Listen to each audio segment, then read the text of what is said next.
I wanted to know which focal length to use for shooting close-ups. So I've tested 10 focal lengths, so you don't have to. It was shot outside, but the close-up should work the same inside because it's not that demanding for space. You just have to judge it yourself and choose which focal length works for you, but here's my opinion.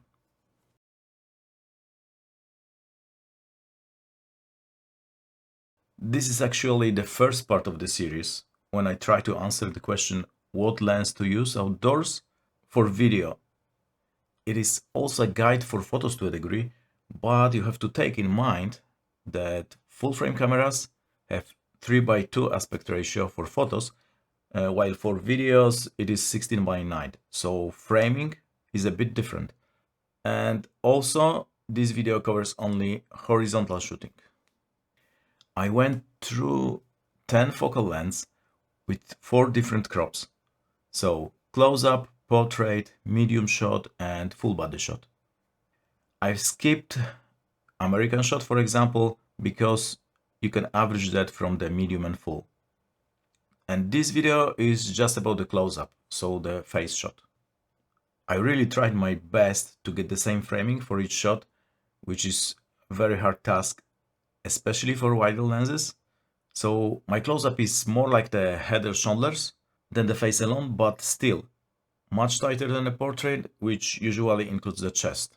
I used f2.8 aperture because movies are generally shot at f2.8.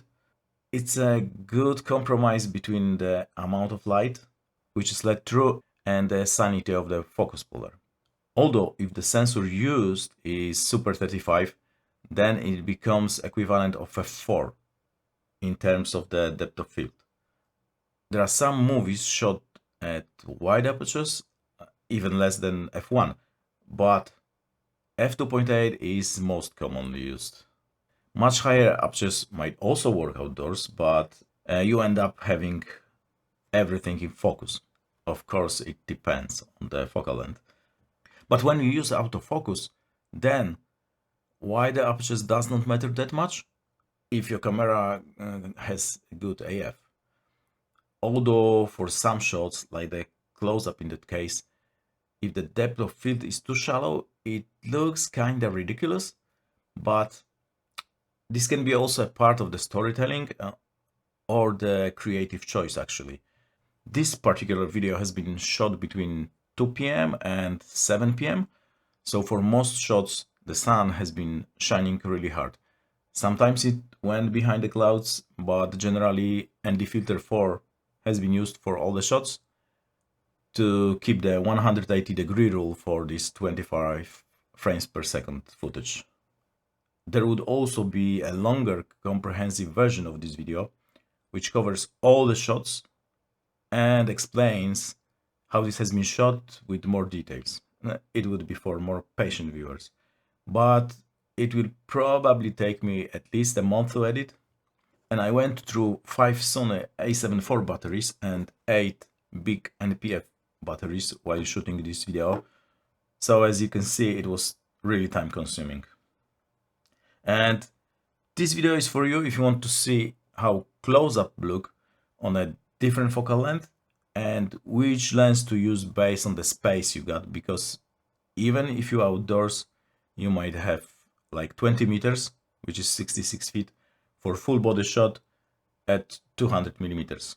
Of course, the close-up is more forgiving in terms of the space.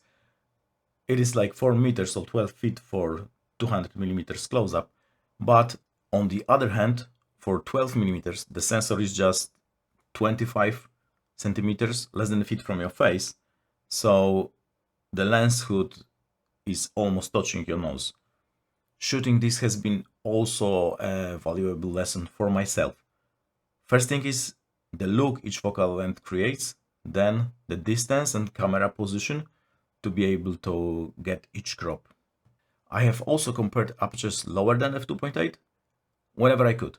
So for f1.4 and f1.8 lenses, I've also tested these two apertures, especially to see if there is a such thing as too much background blur. and if it makes a difference for background separation. Because when your background is too close, it might be quite hard to create that separation actually. For all lenses, f2.8 has been shot for each crop, with one exception because my 18 millimeters is f3 equivalent, but it is close enough. So I got 68 shots in total, if I'm counting correctly. For each, the camera has been moved and the height has been adjusted. So actually, Sachtler Flowtech has been a lifesaver, because normal tripod will only work if the center column can travel 50 centimeters plus, so it is like 20 inches. And if you want to support the channel and the effort taken to create this series, you can use my affiliate links down below. This has been quite challenging to shoot, to have consistent lighting, avoid lawn mowers and other power tools, since I shot this in my garden. And I'm always 4 meters away from the background, and I'm not changing the position relative to the background. Only camera moves back and forth and up and down to get the desired framing. And here are all shots together.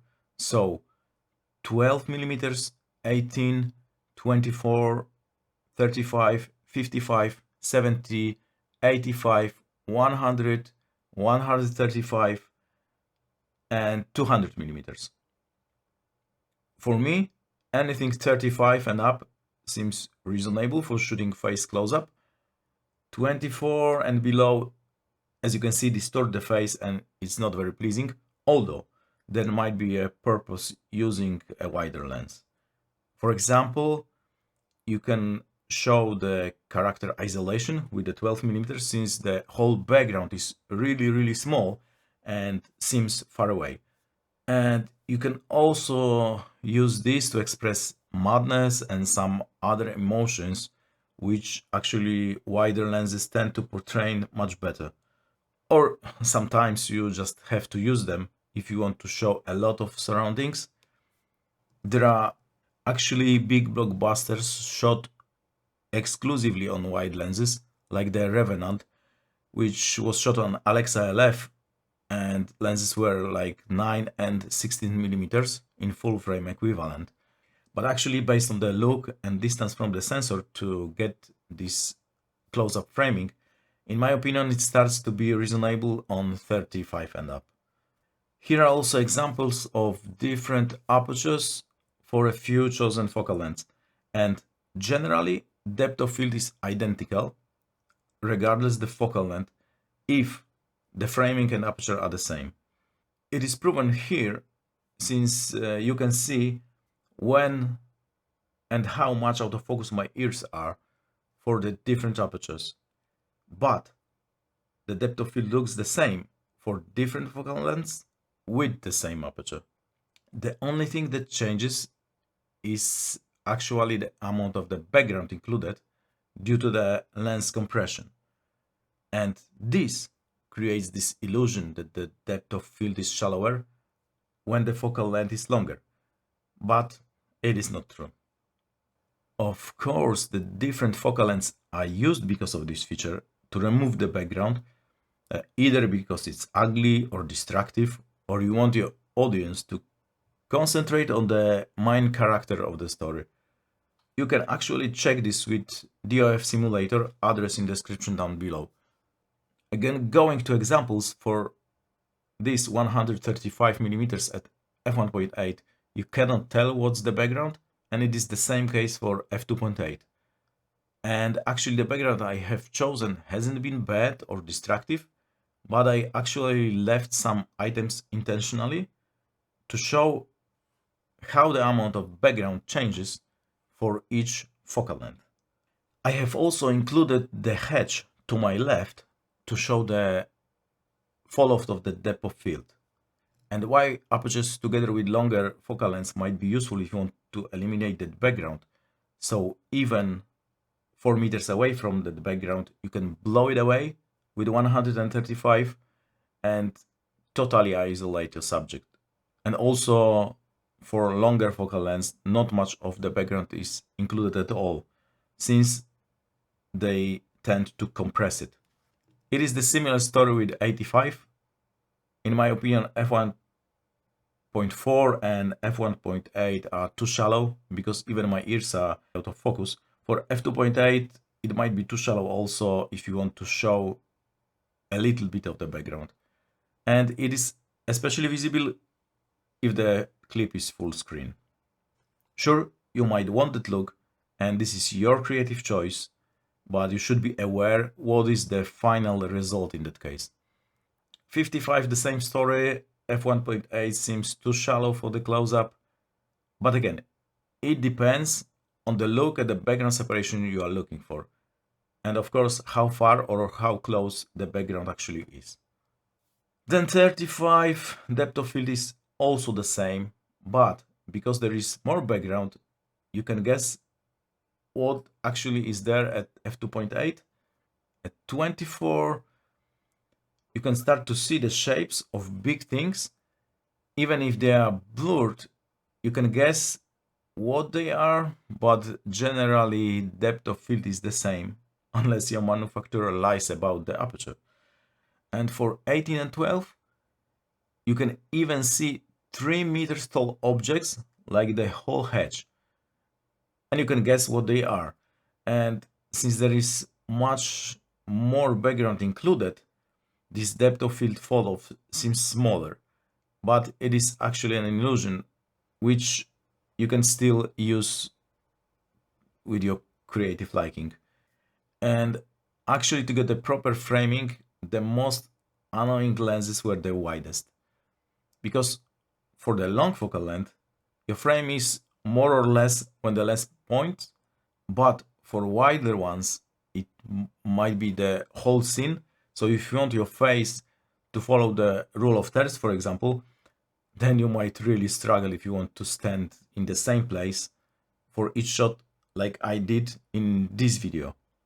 And here are the numbers for each shot.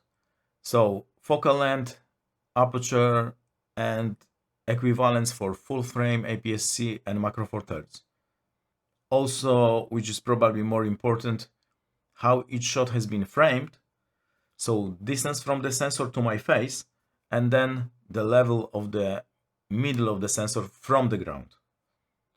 And worth noting is that in these shoes, I'm 178 centimeters tall, so it's around 5'10", and you might need a different height of your tripod if your talent is lower or taller.